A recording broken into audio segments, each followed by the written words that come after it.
अस्सलाम वालेकुम नाजरीन, मैं हूं आपका मेज़बान अली उस्मान वट्टू और आप देख रहे हैं PSP KG न्यूज़। नाजरीन, कुछ मज़ीद खबरों और अपडेट्स के साथ आपकी खिदमत में हाजिर हुआ हूं और आज के इस व्लॉग में हम लोग सबसे पहले तो करेंगे बात मुज़ाकरात की।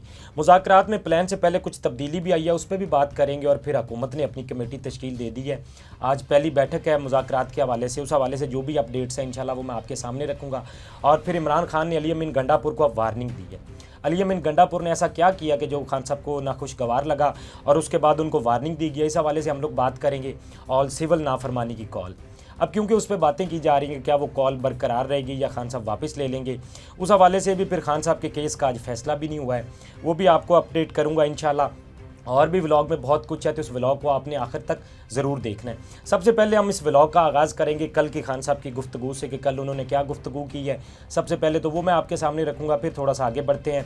और खान साहब ने कल कहा जी कि हमारे जो लोग गिरफ़्तार किए गए उन्हें सख्त सर्दी में अटक जेल में तंबुओं में रखा गया है। मतलब वो जेल में बंद नहीं है, उनको तंबू लगा के कहीं अलग से रखा गया है, जो कि न सिर्फ कानून बल्कि इंसानियत के भी खिलाफ है। हमारे ILF वकला की टीम्स मजीद मुतहरिक होकर उनको रिलीफ दिलवाएं।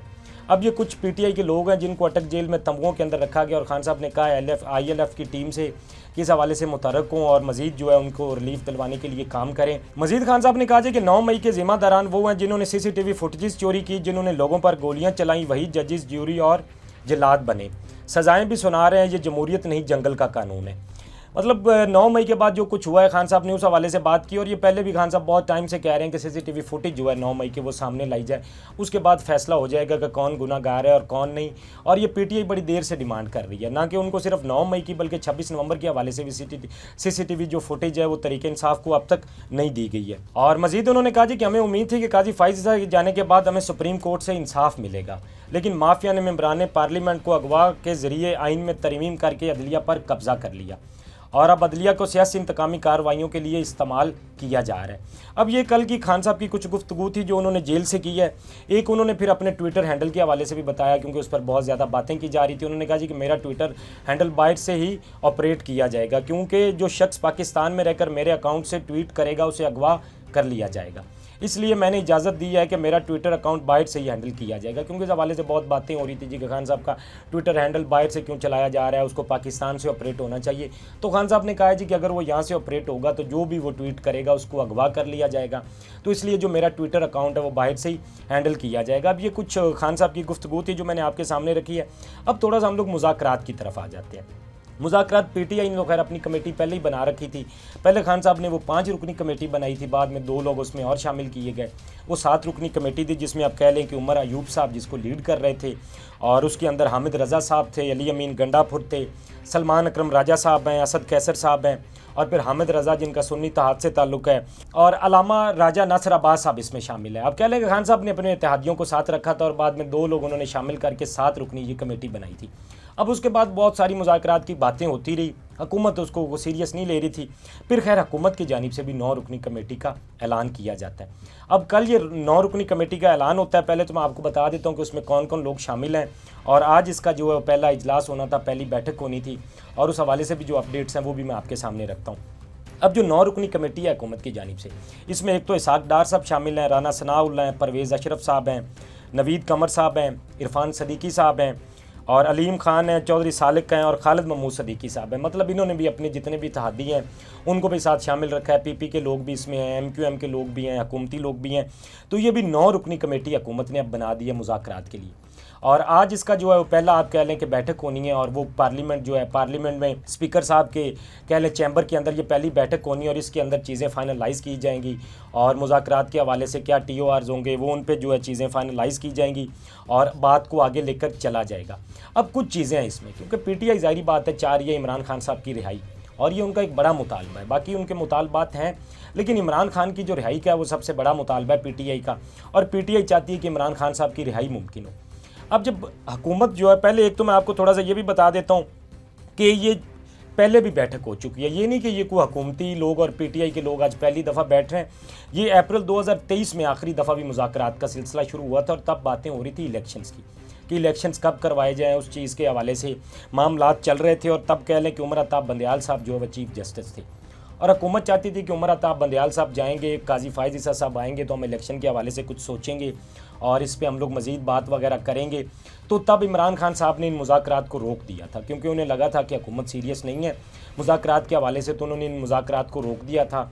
तो आज उसके बाद दोबारा से इन मुज़ाकरात का आगाज़ हो रहा है, और आज जब दोबारा मुज़ाकरात का आगाज़ हो रहा है, हुकूमत, जैसे मैंने आपको बताया कि PTI चाहती है कि इमरान खान साहब की रिहाई। अब हुकूमत की जानिब से जो एक बयान आया है, सबसे पहले तो वो मैं आपके सामने रखता हूँ। बैरिस्टर अकील साहब ने कहा है जी कि इमरान खान की रिहाई मुज़ाकरात के एजेंडे में शामिल नहीं होगी। अब जब मुज़ाकरात के एजेंडे में खान साहब की रिहाई शामिल नहीं होगी तो उसके बाद क्या मुज़ाकरात हो पाएंगे, या क्या PTI मज़ीद इस पर बातचीत हो पाएगी या कर सकेगी? तो ये तो पहली बैठक के बाद ही चीज़ें मतलब देखें ना, कि जिस तरह उन्होंने कह दिया खान साहब की रिहाई का एजेंडा नहीं शामिल होगा, तो मेरा नहीं ख्याल कि उसके बाद PTI इन मुज़ाकरात में बैठेगी या कोई आगे बात को लेकर चलेगी, क्योंकि PTI के जो मुतालबात हैं उसमें सबसे बड़ा मुतालबा तो खान साहब की रिहाई है। और अगर ऐसा होता है हुकूमत खान साहब की रिहाई को लेकर सीरियस नहीं है, तो फिर ये मुज़ाकरात का जो आज आप कह लें पहली बैठक हुई है जिसमें कुछ चीज़ें फाइनलाइज होंगी, तो उसके बाद ही इसको आप कह लें कि ये लोग तितर बितर हो जाएंगे और इसके बाद आपको ये मुज़ाकरात होते नज़र नहीं आएंगे। जैसे मैंने आपको पहले बताया कि 2023 में भी खान साहब ने देखा कि जब हुकूमत सीरियस नहीं है तो उन्होंने इस मुज़ाकरात को रोक दिया था। और अब भी कुछ इस तरह की चीज़ें हैं, क्योंकि PTI चाहती है खान साहब की रिहाई और जो बाकी उनके 5000 लोगों को गिरफ्तार किया हुआ है उनकी भी रिहाई को मुमकिन बनाया जाए, तो उसके बाद मुज़ाकरात की बात हो सकती है। अब इसमें देखना होगा कि आज क्या पेशरफ्त होती है, इंशाल्लाह वो भी मैं तमाम तर तफसीलात आपके सामने रखूँगा। अब जी जो आज 190 मिलियन पाउंड केस का फ़ैसला होना था वो फ़ैसला नहीं आया है, और ये मोहम्मद मालिक साहब ने तो खैर पहले ही खबर दे दी थी कि ये फ़ैसला तख़ीर का शिकार हो जाएगा, ये फ़ैसला नहीं आ पाएगा कल, और फाइनली ये हुआ। फिर हुकूमती लोग हैं उनकी जानिब से भी बता दिया गया जी कि इस केस का फ़ैसला नहीं आएगा। और ये मैंने आपको पहले बताया था कि जिस तरह मुज़ाकरात की बातें चल रही हैं और चीज़ें चल रही हैं, ऐसे में खान साहब के केस का ये फ़ैसला आना तो माहौल को डिस्टर्ब कर सकता है, तो इसलिए भी इस फैसले को रोका गया। कुछ ये भी बातें की जा रही हैं कि अब तक आप कह लें कि इस्लामाबाद हाई कोर्ट के अंदर इन्होंने अपने जजेस तैनात नहीं किए हैं, तो इनको ये है कि अगर ये अपील में जाएगा तो जिस तरह का ये केस है, जितना वीक ये केस है, तो हो सकता है कि ये फ़ैसला खान साहब के हक़ में आ जाए और कुछ इसमें कानूनी इस तरह के रास्ते अपनाए जाएं ताकि इस केस को लंबा लेकर चला जाए। तो इसलिए अब इसमें फ़ैसला नहीं आया, वो फ़ैसला ताख़ीर का शिकार हो गया। और कुछ अब देखते हैं कि मुज़ाकरात की बात भी साथ चल रही है, ये भी वजह हो सकती है या कोई और वजह भी है। बातें तो खैर बहुत सारी की जा रही हैं, और मालिक साहब ने जिस तरह बताया था उन्होंने तो यही बताया था, और जो उनके जो भी सोर्सेज थे, ये खबर उन्होंने एक दिन पहले ब्रेक कर दी थी और उन्होंने बताया था कि ये केस का फ़ैसला नहीं आएगा, और उन्होंने वजह यही बताई थी कि इसमें जो भी कानूनी नुक्ता नज़र है उन पर गौर व फिक्र किया जाएगा ताकि इस केस को लंबा लेकर चला जाए। अब ये चीज़ें देखते हैं आगे क्या होता है, इनमें क्या डेवलपमेंट्स होती हैं, इंशाल्लाह वो मैं आपके सामने रखूँगा।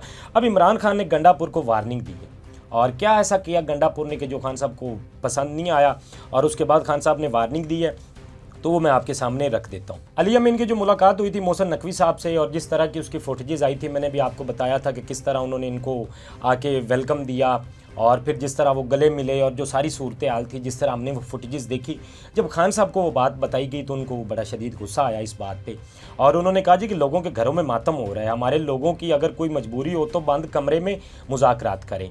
26 नवंबर कत्ले आम के कातलों और सहूलतकारों के साथ तस्वीर नहीं बनानी चाहिए थी।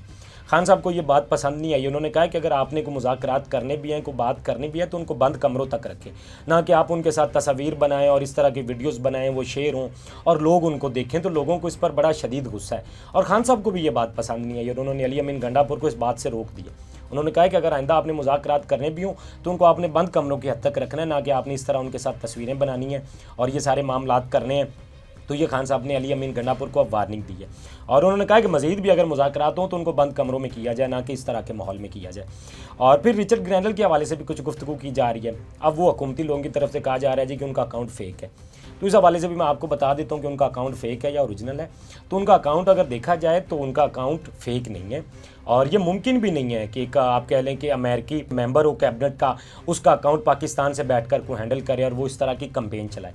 और फिर यही देखा जाए तो उनका अकाउंट जो है उसको आप देख लें तो कई दफ़ा तो डोनाल्ड ट्रंप के अकाउंट से ही मेंशन किया गया है, या उस पर आप कह लें कोई ना कोई बात हुई है। फिर आप जिस तरह से उनकी कंपेन चल रही है तो बहुत सारे लोगों ने मेंशन भी किया है, तो उनका अकाउंट वो फेक तो नहीं हो सकता। जहाँ तक मेरा मतलब कह लें कि राय है, वो अकाउंट फेक नहीं है, वो अकाउंट ओरिजिनल है।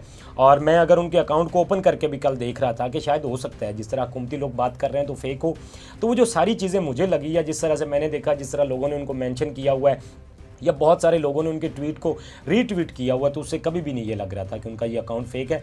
तो ये सिर्फ महज बातें की जा रही है।